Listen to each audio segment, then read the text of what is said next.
some seeking adventure, some bound in chains. For CARICOM, hele hele bravo, open you sing CARICOM, leve leve wow, naki you drum CARICOM, tabu ya tabu awo, open you sing CARICOM, leve leve wow, raise your voice.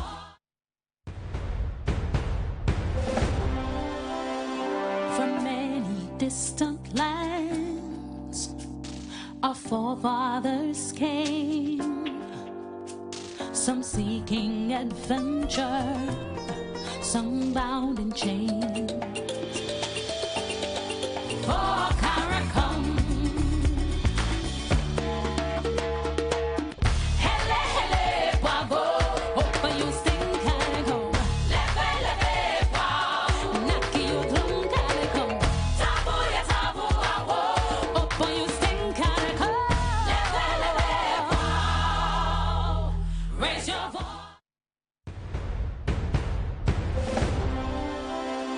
From many distant lands our forefathers came, some seeking adventure, some bound in chains.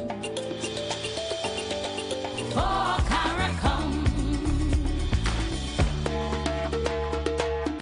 hele hele bravo, open you sing CARICOM, leve leve wow, naki you drum CARICOM, tabu ya tabu awo, open you sing CARICOM, leve leve wow, raise your voice.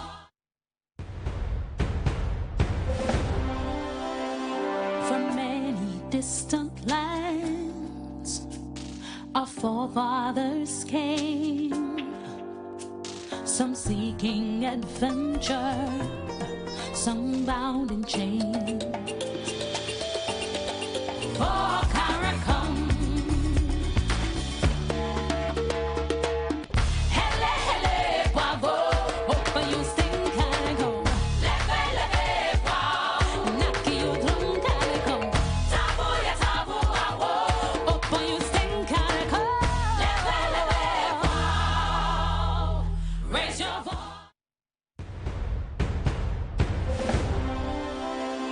From many distant lands our forefathers came, some seeking adventure, some bound in chains.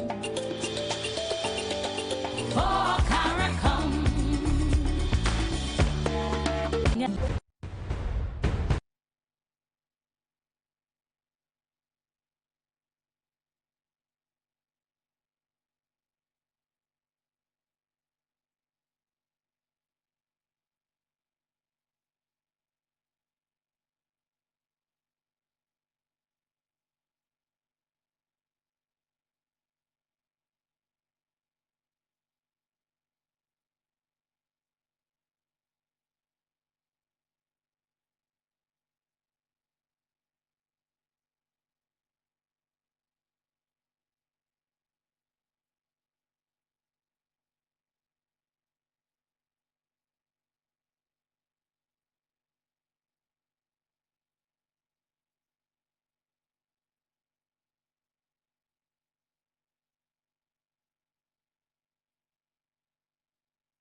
distant lands, our forefathers came, some seeking adventure, some bound in chains. For CARICOM, hele hele bravo, open you sing CARICOM, leve leve wow, naki you drum CARICOM, tabu ya tabu awo, open you sing CARICOM, leve leve wow, raise your voice. Welcome to Program 4 in the series Chatting CARICOM. My name is Silas Hamilton, and my panel this evening is Mr. Derek Foster. He's the Executive Chairman of Automotive Art International. The Advisor Single Market and Sectoral Programs at the CARICOM Secretariat, Ms. Desiree Field Ridley, and the Deputy Program Manager CSME, also at the CARICOM Secretariat, Mr. Philip McLaurin. Good evening, panel. This is the last in this series, but we are making efforts to continue with other programs, so please watch this space. The focus of our discussion tonight is on some of the remaining areas of integration and going forward. We also have Mr. Foster to share some of his experiences as a CARICOM company established in different member states.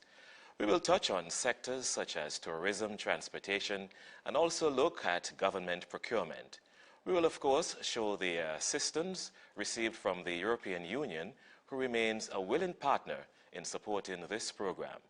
Good evening to those in the studio audience and those watching on TV systems and online.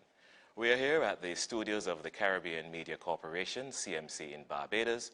Stick around for the next 60 minutes as we begin Chatting CARICOM. From many distant lands, our forefathers came, some seeking adventure, some bound. Every day across the Caribbean, non-food goods made locally, regionally, and internationally make their way into the hands of consumers. And from time to time, some of those goods may be defective and might actually cause harm. The CARICOM Rapid Alert System for the Exchange of Information on Dangerous Non-Food Consumer Goods, CAREX, has been set up to protect you. If you receive dangerous goods, you can file a complaint with your local CAREX contact point, or you can log on to www.carex.caricom.org and fill out the online form. The relevant agency will investigate, and once that is complete, the CAREX system will alert other countries in the region so that consumers will be protected from goods that pose a serious risk. For more information and to see the categories of goods covered under the system, visit www.carex.caricom.org or contact your local CAREX contact point. The CARICOM Single Market and Economy. Make it work for you.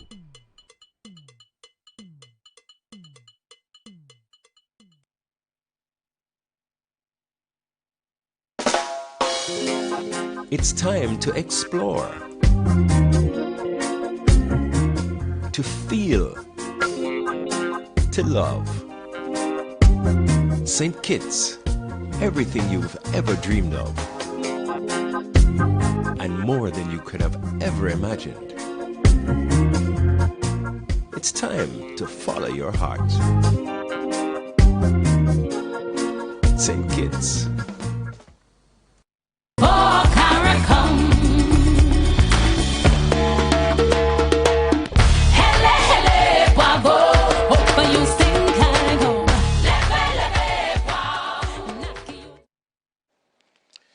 As we wrap up this program, Program 4, we do take note and make a mention of the support given to us from the European Union, not just for the program, but also on this journey of regional integration.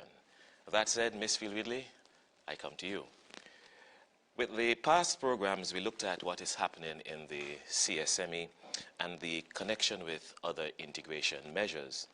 We also touched on the support on the projects being funded by the European Union under the 10th European Development Fund. On this journey, what would you say are the next measures to be put in place? we spoke of the work to be done under this single economy, and would you even say that there may be still bits and pieces of the market to be put in place? Good evening. I think most of the market is in place. Unfortunately, we have made a separation between the market and the economy, but those two are coming together. We need to particularly complete our free movement exercise. Heads of government, when they met earlier this year, agreed on some priorities that we need to address. And these include, for example, completing the procedural issues and the legislative matters that are still outstanding. But perhaps even more important is to treat with the issue of contingent rights, which means those rights which those skilled persons who are moving across the region could reasonably expect to enjoy.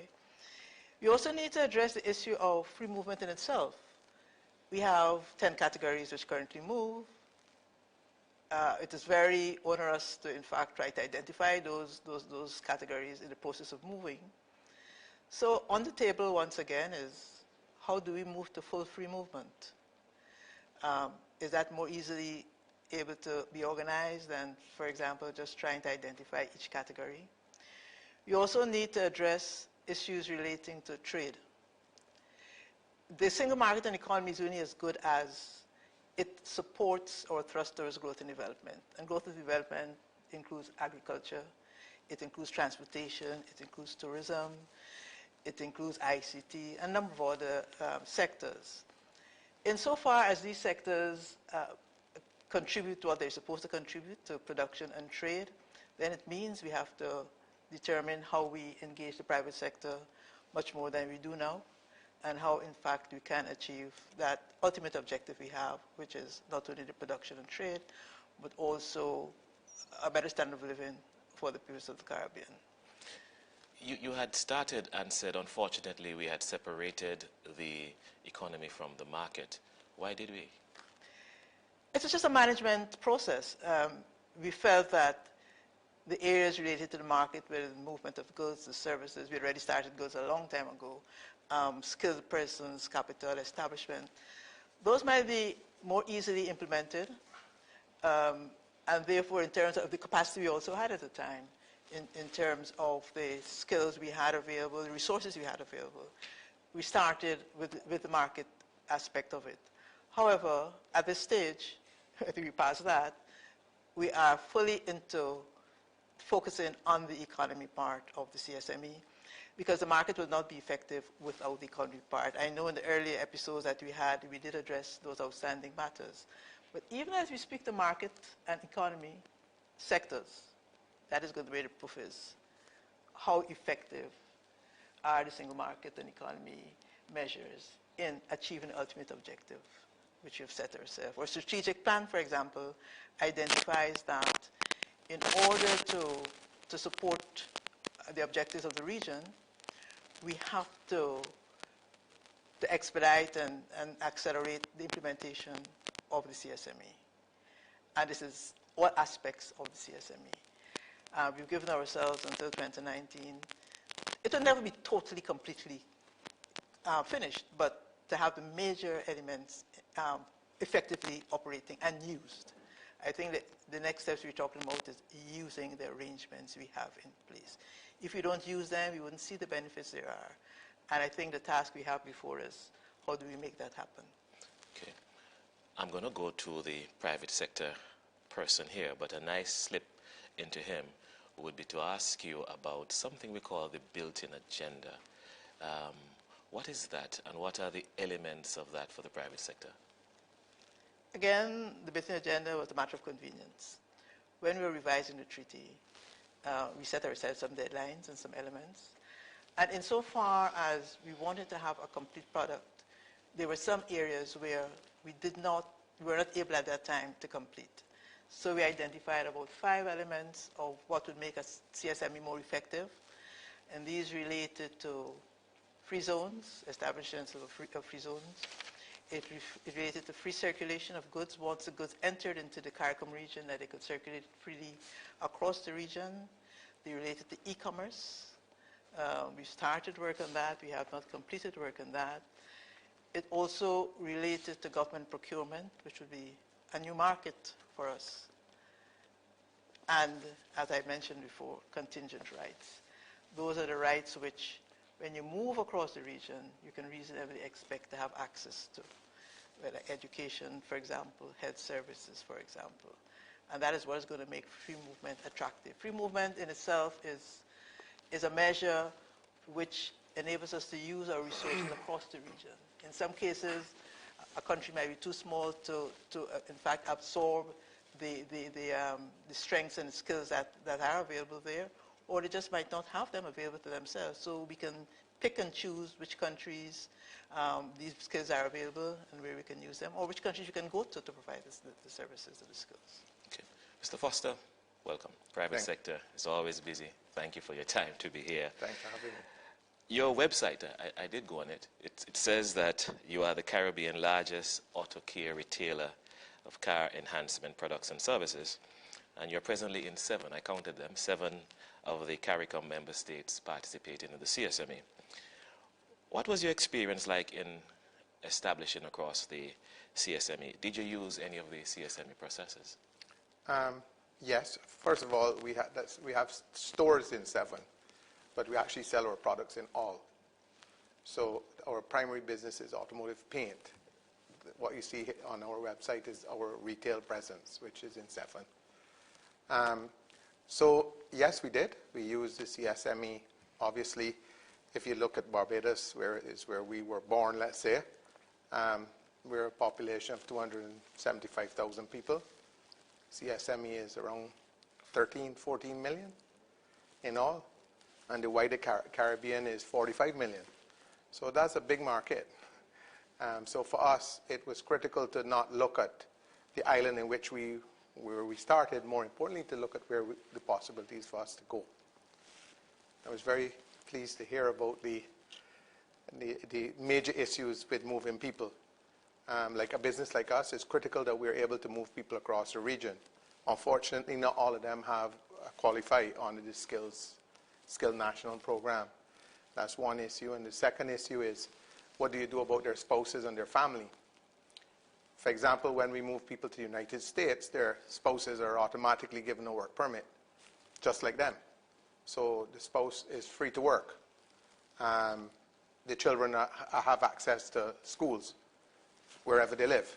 Up till high school is provided free in the United States, and they could go to school for free because their parents are now resident in the United States.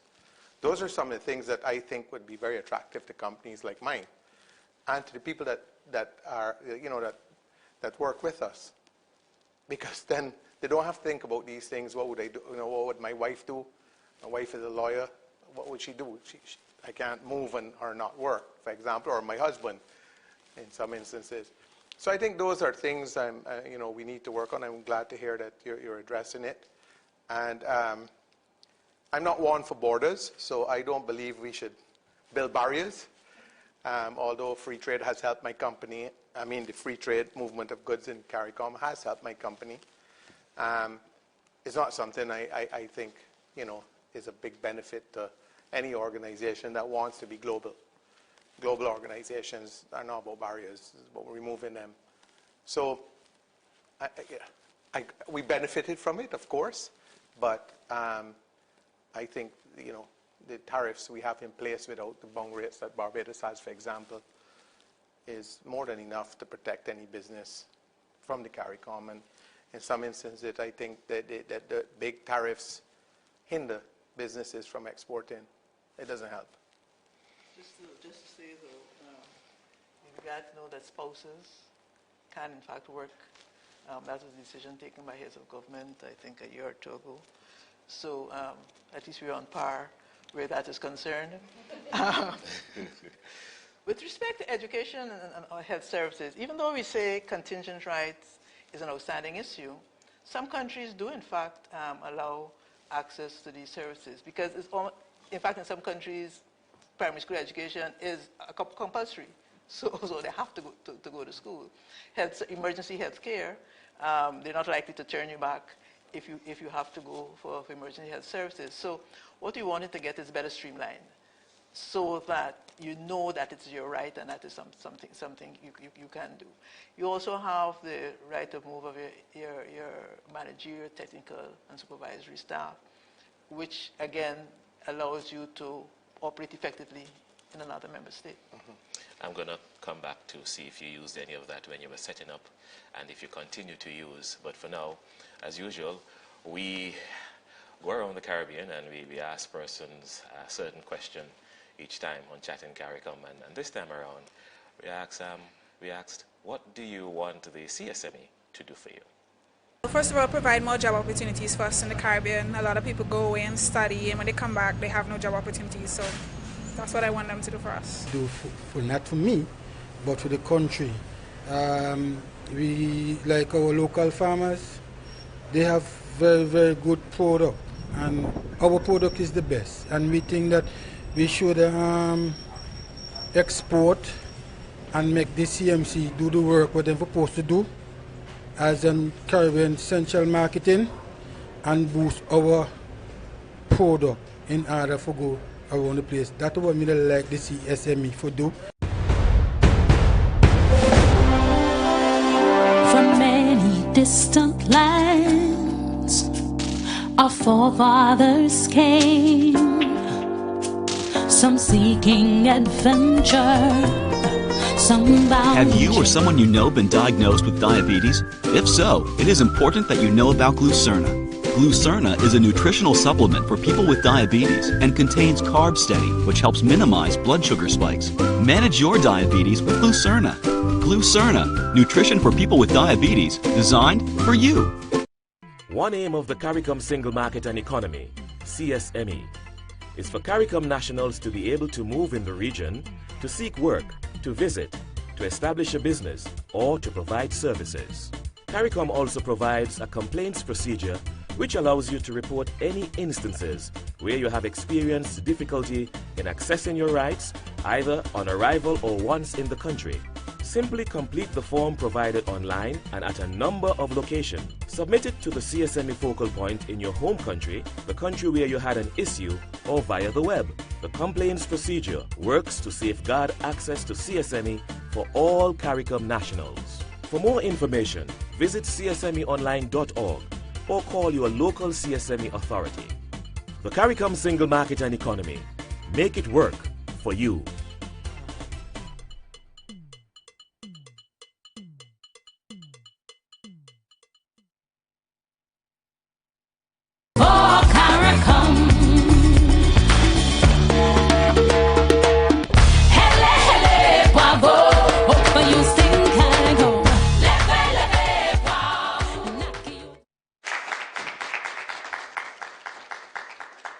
Yes, you can tell it's a studio audience. Cameraman must focus on the feet of the audience, tap into the CARICOM song. It's a very good song.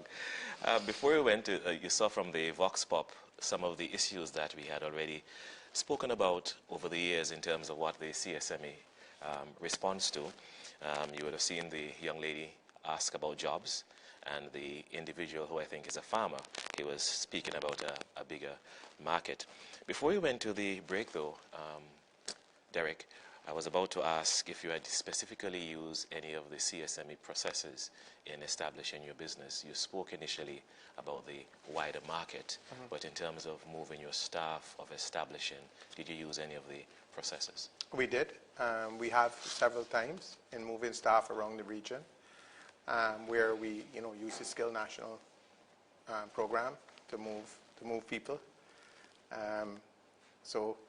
Yeah, we have used that. In the past, we had a factory in Barbados that produced products, so we benefited from the single market, duty-free entry or tariff-free entry into the markets. So we have benefited from multiple of CARICOM. I'm a big believer in CARICOM. I think it should expand and get bigger. I mean, when you say bigger, you mean widening and have more member states? And have more free market, so I'm very glad that, for example, Haiti, we sell quite a lot of product in Haiti, and Haiti is a big market, 11 million people. And the same island is another 11 million on the other side. they speak a different language, but it's still 11 million. So just in the two of them, those two, that one island is bigger than the rest of, or let's say, the traditional CARICOM market. So you can see how important it is to start in the more, certainly in the Caribbean, the more countries we could include. Cuba is big as well, different issues, but you know, the more countries we could bring into the market. I would like to see the 45 million in the Caribbean be part of the single market and the single market economy. But to start with, at least, if it's take with trade, even though, say, Cuba and the DR are not members of CARICOM, we do have free trade agreements with them. So in terms of trade, you still have the same benefits. Trade in goods, you still have the same benefits. Yeah, I recognize that. So one has to move in step to see how far we can go with the level of integration we can do at any particular point in time. Because 45 million, a lot of millions to manage. Philip, I'm so sorry. Don't wait for me to ask a question. Jump in. But we spoke about some of the new opportunities, Philip, and one of the areas I know you are coordinating at the Secretariat has to do with government procurement. Where are we in that regard in terms of opportunities for the private sector? And is that one of the areas we are having assistance from the EU as well? Yeah, the government procurement regime is one of the 5 areas that are part of the building agenda. One can see that government procurement is the most advanced of the 5. In that, we've developed the policy, the framework, regional policy on public procurement. That was way back in 2011. We have, at this time, developed and drafted the protocol. It went through a series of consultations in member states through the Intergovernmental Task Force, the IGTF, and went through the organs of the committee, the COTED and COFAP. It went to the Legal Affairs Committee, the Committee of Attorneys General, the body responsible for approving all legal instruments in the community. And the next step, and which is the final step for this regime, is to be taken to the heads for signature. So we are very close to accomplishing this goal of having a complete regime on public procurement. What is extremely important about public procurement is that you have 14 markets, and you're going to unify 14 markets, 14 member states, that is, into one single space for market access in government procurement.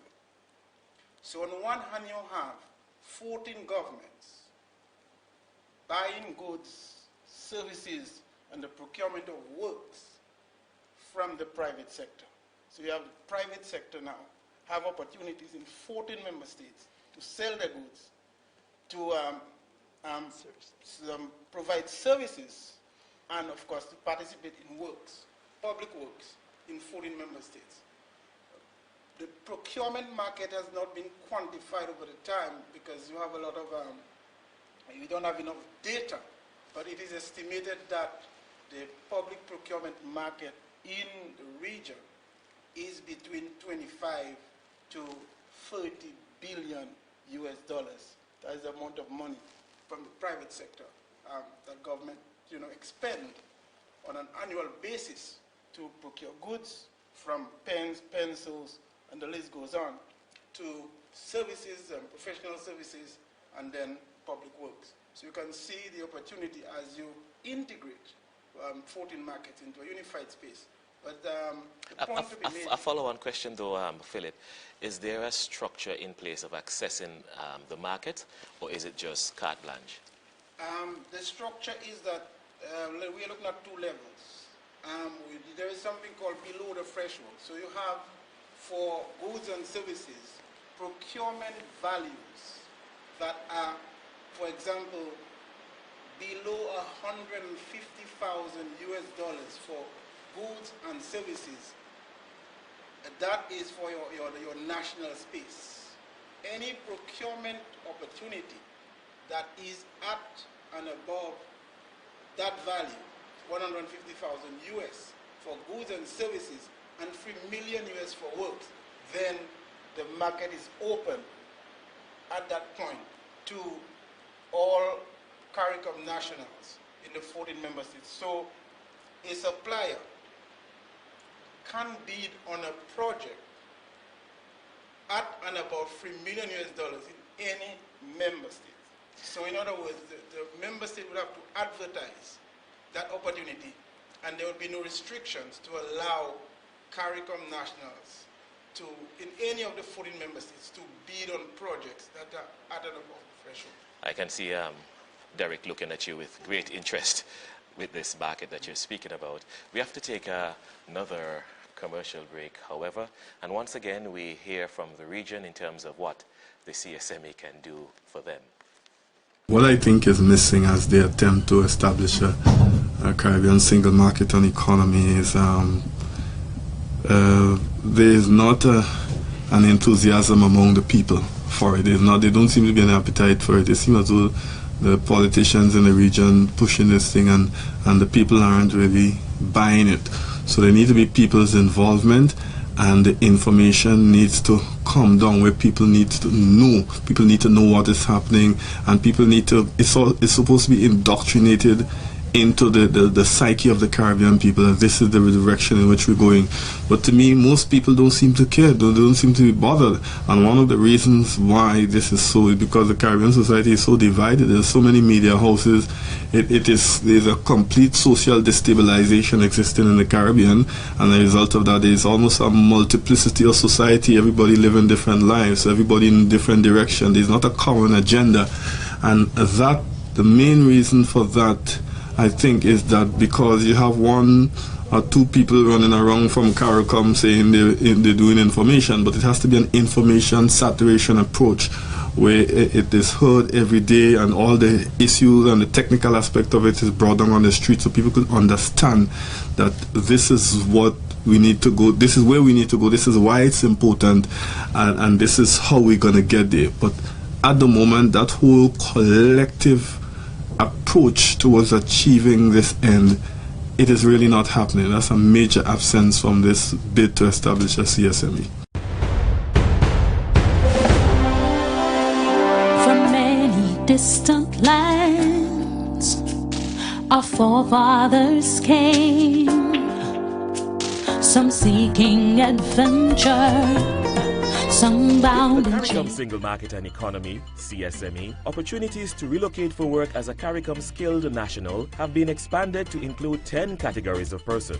2 of those categories are artisans and household domestics holding a Caribbean Vocational Qualification, or CVQ. A CVQ is a certificate you can apply for based on how well you do your job. If you are certified as a household domestic, including housekeepers and home health workers, or an artisan, including persons in the building trade, craft persons and machine operators, you could be eligible to move for work. CVQ standards have been developed with regional employers, so your skills will be recognized wherever you go. Contact your national training agency to find out about CVQs for artisans or household domestics, or visit csmeonline.org for more information. The CARICOM Single Market and Economy. Make it work for you.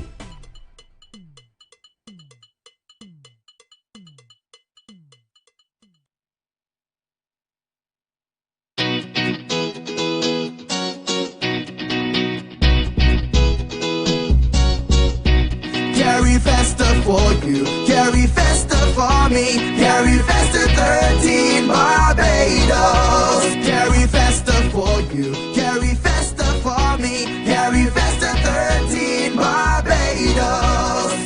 Over the years, since the 70s, they've come together in the Caribbean. Talented artists inspire creativity. Every territory exploded culturally. Carry Festa for you, carry Festa for me, carry Festa 13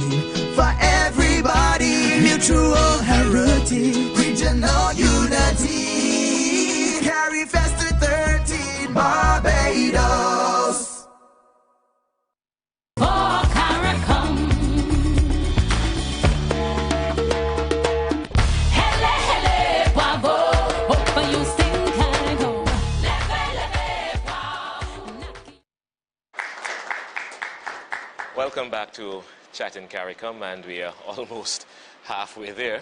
Goes very fast, Derek. And this time we give the studio audience the opportunity, of course, to ask questions and engage. And those of you watching on the systems across the region and online, you can also call in. The number will be scrolled across the bottom of the screen. Please do, and send in your comments and questions to the panel for us to discuss and respond to. Derek, before we went to the break, I saw you looking with enthusiasm at some of the things Philip was saying. And the question I ask is, what would make some members of the private sector more aggressive than others in terms of wanting to engage on the single market, while others are just contented with the national borders? I can't really speak for them, but what I can tell you is that they would be fairly stupid not to engage in that, and that chances are they will be eaten. It's just a matter of time. The reality is, if you're not a Caribbean, at least a Caribbean company, you're not going to grow to any significance in any single territory. I don't care which territory it is. So regional players are getting more regional. And for example, you could see in Massey across the region, they've now rebranded. It's clear their brand strategy all over the region. There are many more companies like them that are going to become focused on the region and growing in the region. And local entities or in one country are going to struggle to compete against them. I was listening to about government procurement. A company like ours is easy for us. I could bid on a contract, for example. If I win it, I already have stores in 7 CARICOM countries, and I have partners in all the rest.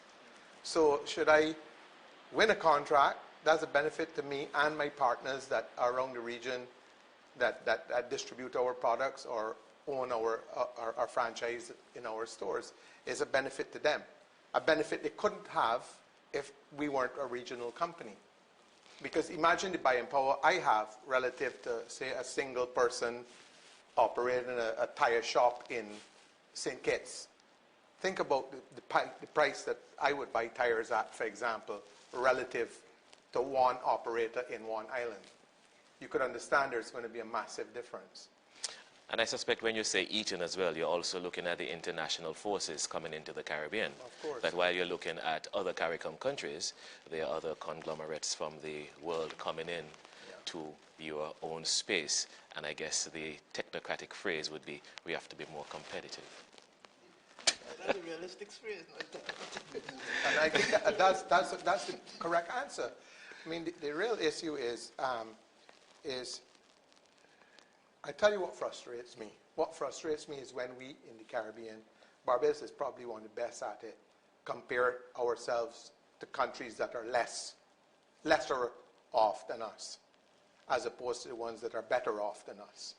So our strive is not to compare to be the best. We strive to compare against the ones that aren't the best. And I have a real problem with that, and that the private sector is no different. When I hear my colleagues comparing themselves to, oh, well, you know, we're better than this company in St. Kitts or this company, well, you're measuring wrong. I measure myself against BASF and DuPont. Those are companies I want to measure myself against, not, you know, Penta, for example. And I think that's part of the problem with why people don't embrace CARICOM and don't look to CARICOM. They're happy in their fiefdoms, right? And we all are, right? The change is not easy, and we all get comfortable. Okay. I know Derek can go all night because he's passionate, but one of the things, Desiree, is transportation. And you earlier spoke about the sectors. It is a bugbear we have heard about over the years. It is critical for regional integration. What are we doing at the community level in terms of improving regional travel? Well, travel is one part of it. The other part is the movement of goods. And just before I come to the movement of persons, one of the contributors mentioned agriculture goods moving across the region. Apart from the access to the market, where we have our sanitary and phytosanitary measures. But in terms of the movement of goods across the region, that is one project, in fact, which is being overseen by both the transportation people and the agriculture people. And in fact, it's a project that was supported by the EDF, where we're seeking to identify how we can, in fact, ensure that these goods are transported across the region. What is the most effective way of doing that? Recommendations have been developed, and these are to be put to our ministerial session so that we can get the necessary support in terms of getting it done. We had an issue, I think, on an early episode with the fast ferry service for both goods and persons.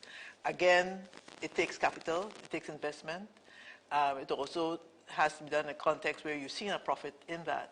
Right now, the pilot for that is pretty expensive, about $5 million, which we've started to look at. We had an interest, and that went. But what is currently on the table, perhaps even more so, is the transportation of persons across the region. This is a region that is separated by borders and by water. Let us make integrated across those borders and across that water. We have a transportation commission which was established by heads of government. And in fact, when heads met in February, they mandated that those transportation ministers meet and make recommendations on how we can address the movement of persons across the region. It has been one of the areas that has been with the integration movement from time immemorial. We have made decisions with respect to ease of travel across the regions. First started with our airlines, government-owned airlines. We have 4 government-owned airlines, Suriname, Trinidad, the Liat, Bahamas. And these airlines have agreed, and they have started that process years ago. They do functional cooperation as it is right now. But to focus even more diligently on how they can work together towards making that travel experience an experience you want to have. And they've been given a timeline of next heads where they can put forward a program for this, even in addition to what they currently do. We are also seeking, there's always the problem of, why is it so difficult to travel across the region? Why do I have to have a security check at almost every point I am going, even if I'm just changing, probably not even changing flights? This has to do partly with the safety standards and security standards at each port, and member states not yet implementing the standards which have been agreed at the International Civil Aviation Organization. So we don't have confidence in each other's security arrangements. If we all had that minimum standard, we'd have better confidence, and it'd be easier not to have that security check.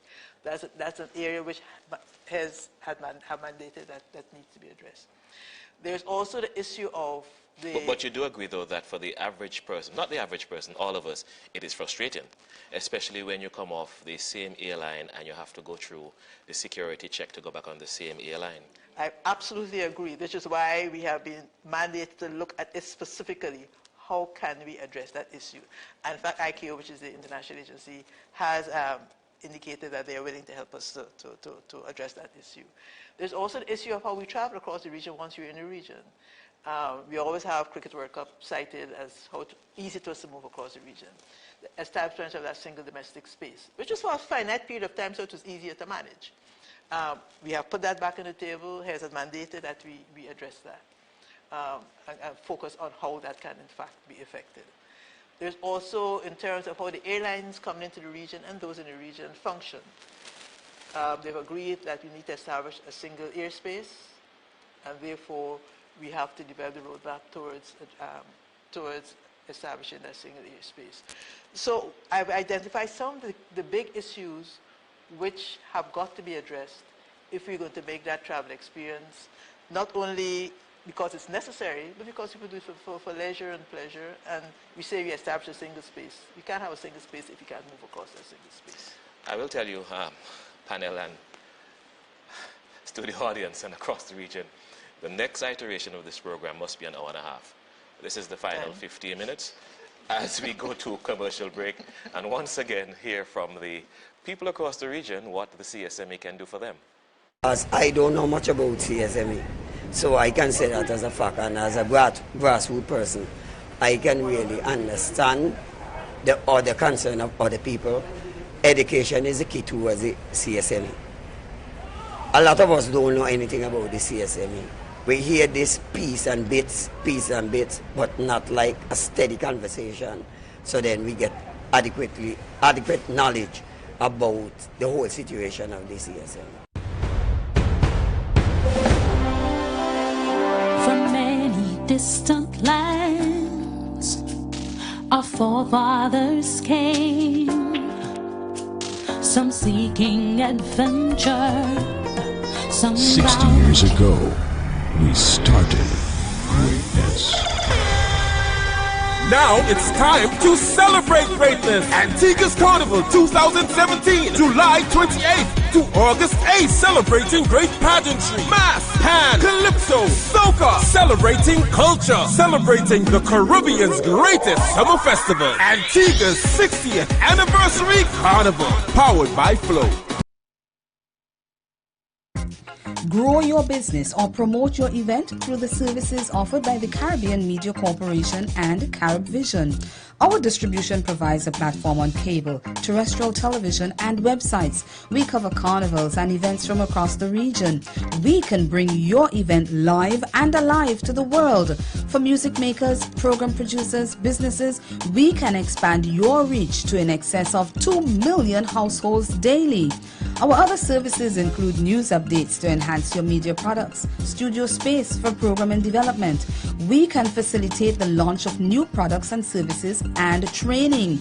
Contact us and we will help you unleash your creative ability, develop products and services, and provide the medium to watch them grow. Contact Loretta Skeet at cmccaribbean.com or call her 1-246-467-1044 or 1-246-253-3889. Call and book your carnival or event today. For CARICOM. Hele, hele, bravo. Open you sing CARICOM. Leve, leve, wow.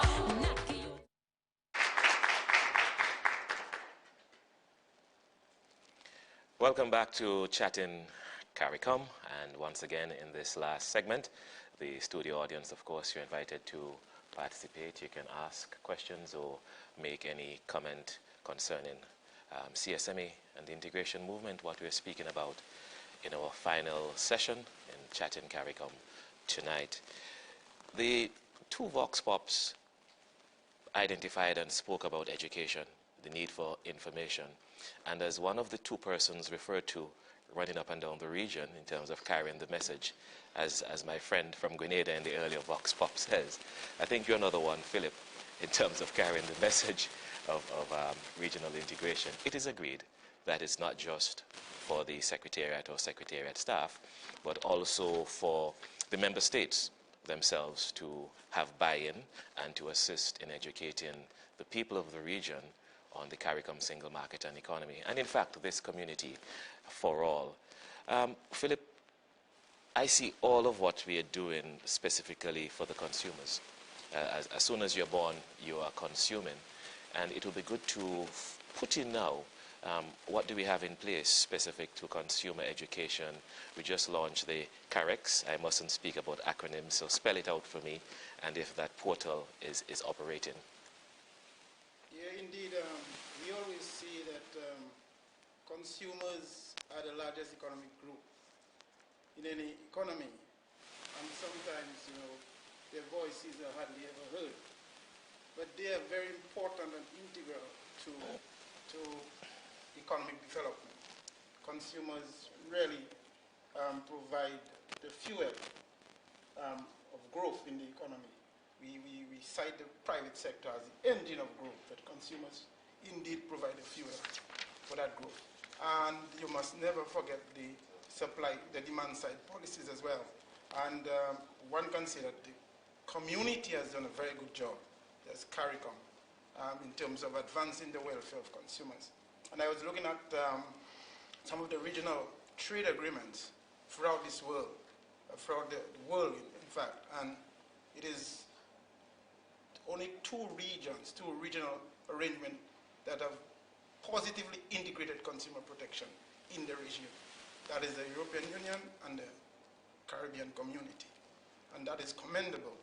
And the fact is that when you look at consumers as critical to the success of business, you begin to see why it is important to ensure that there is a balancing act in terms of promotion of consumer welfare and consumer interests.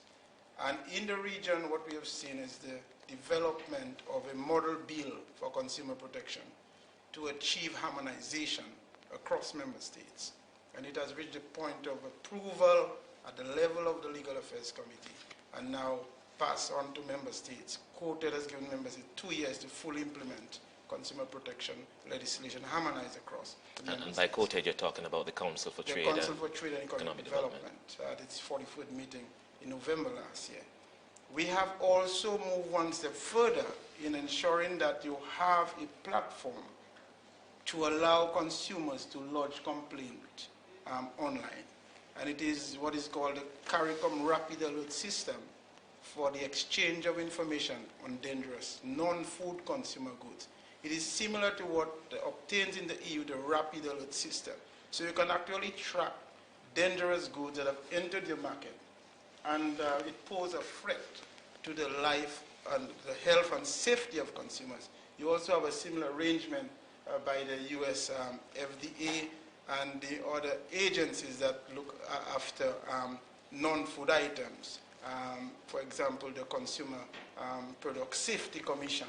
So that is what we have mirrored in the region and given the region a platform where consumers, where the member states can now work together by establishing what is called a CAREX national network in all the member states, and then use the regional platform to share that information. For example, if you have a dangerous good on the market in Barbados, the authorities can do the investigation, get the information that they need, and work with the private sector where that is concerned. They may want to initiate a recall if it is dangerous, and that information can be shared through the CAREX platform in all the 15 members. Now we have 15 because we've included the Bahamas as part of the CAREX arrangement, so that you can share information across member states, just in the same way that the FDA would publish a recall and so on, and other countries would publish a recall.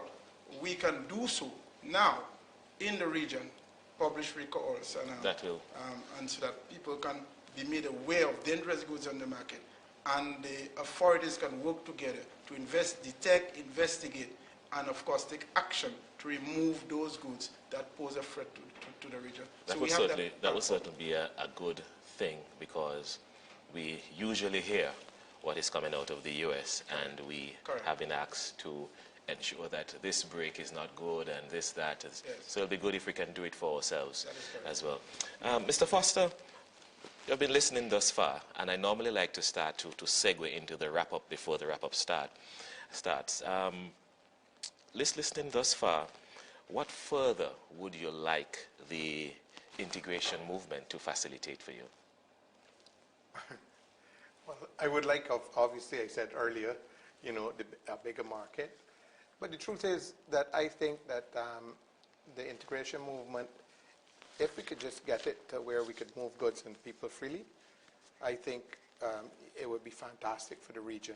And we've made great progress in that, no doubt about it. I listened to some of the concerns. And, unfortunately, I think too many people in the Caribbean relies on somebody else to do something for them, right? So, I'm not going to wait on somebody to tell me what the treaty is. I'm going to get the treaty and figure out how it's going to benefit my organization. So I think too many people are always relying on government or, various organizations to do their work. And I think that's part of the problem we have with in particular, the private sector around the region is nobody seems to be willing to do the work. And I'm glad to hear about the airlines. Frankly speaking, I think we should abandon all government airlines and have a free sky policy, and then travel will be solved overnight. But then you have to have the will. And that's where we lack all the time by member states. We don't have the will. So I've been a frequent flyer of LIAT for many, many years, and I can tell you I'm looking forward to the day when it doesn't fly anymore. So, and it is because government support it. And I understand why they do it. But honestly, some things need to die for new ones to blossom. And the airline industry needs to be freed up so that we could be able to move goods and services around the region very easily. But as long as governments own airlines, we're going to have a problem. To comment on that one? I'm going to, because I also have a comment to make on that to put something straight. But to calm the waters a bit, I will go to a break and then speak to you off camera.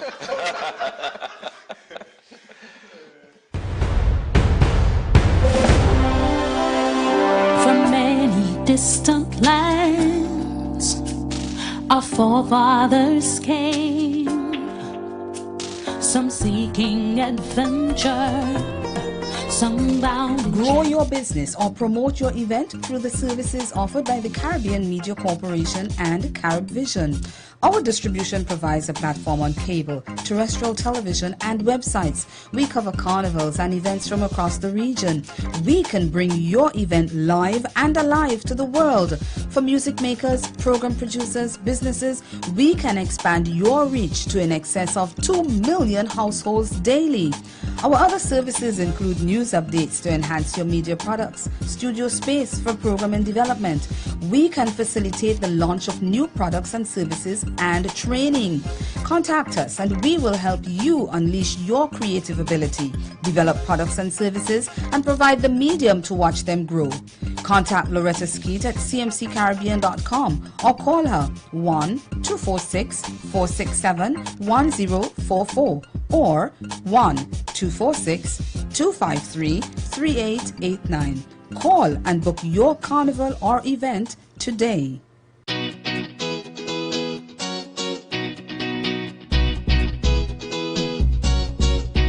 Carry Festa for you, carry Festa for me, carry Festa 13 Barbados. Carry Festa for you, carry Festa for me, carry Festa 13 Barbados. Over the years, since the 70s, they've come together in the Caribbean. Talented artists inspire creativity. Every territory exploding culturally. Carry Festa for you, carry Festa for me, carry Festa 13 for everybody. Mutual heritage, regional unity. Carry Festa 13 Barbados. For CARICOM. Hele, hele, bravo. Open you sing CARICOM. Leve, leve, wow. Welcome back to our wrap-up part of Chatting CARICOM. And I promise that we'll calm the waters a bit because some, Derek, may have a different view in terms of your pronouncement on LIAT. And Desiree was trying to get in 2 points just before we went to break. I will allow her to do that now. First, airlines were privately owned at one time. Not many airlines make a profit, so we have to bear that in mind. Secondly, we've reached a stage in the new multilateral aid services agreement among our CARICOM countries, where heads have agreed that at their next meeting, they will in fact, or should be in a position to sign that agreement. That agreement will make it possible for what we call the third tier airlines, those smaller airlines, well, not airlines, you might call them, those smaller companies, to offer the services more easily across the region. So if you have LIAT going to certain places and can't get to another place, those other smaller air services can in fact provide that service. Remember that air services are absolutely necessary for integrating all the member states across the region. If you leave it to strictly commercial determination, you're going to have some of those areas not properly serviced. So it has to be a combination, and the tourism, both the tourism organization and the hotel and tourism have acknowledged that there needs to be a private-public partnership in providing those services across the region. Yes, I agree with that, but I don't think the public should be running the airlines. I think the private should run in, and if the government of any territory feels that it needs to subsidize the bringing of an airplane there on a daily basis, then they should do that. The challenge is when you are in the private sector trying to compete with a government entity where profit is not a motive, then how are you ever going to compete? Liat has lost money, I don't know if it's ever made. Yes, it has made. I don't think American Airlines could survive if it didn't make money, nor any of the other airlines. So airlines do make a lot of money, especially now with fuel prices. But part of the problem is it's impossible for a private sector to compete with government entities that continue to rack up losses at unbelievable levels. But you do agree, and you just did with Bisfield Ridley, in terms of if you let everything be run by the private sector, there'll be certain pockets that will not be facilitated by the private sector. And I come in from the little country that started Liat. Most persons don't know that story.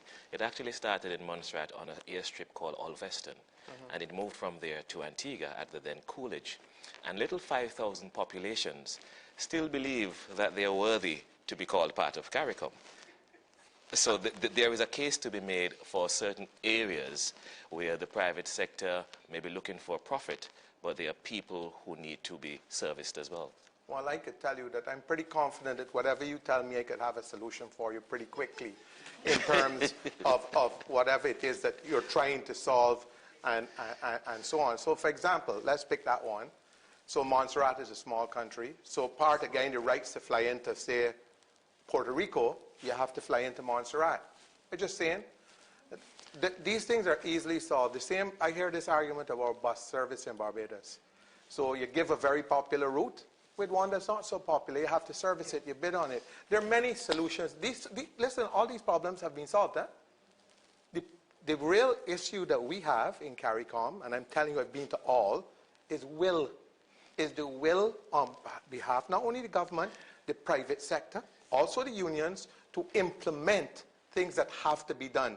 And if they don't, our fate is clear. Mr. Derek Foster. Yes, sir. Not that I'm using the will of moderator, but I have to wrap up in terms of the comments. Otherwise, I would have had a response for you as well. No problem. But it can't be a Salas and Derek show.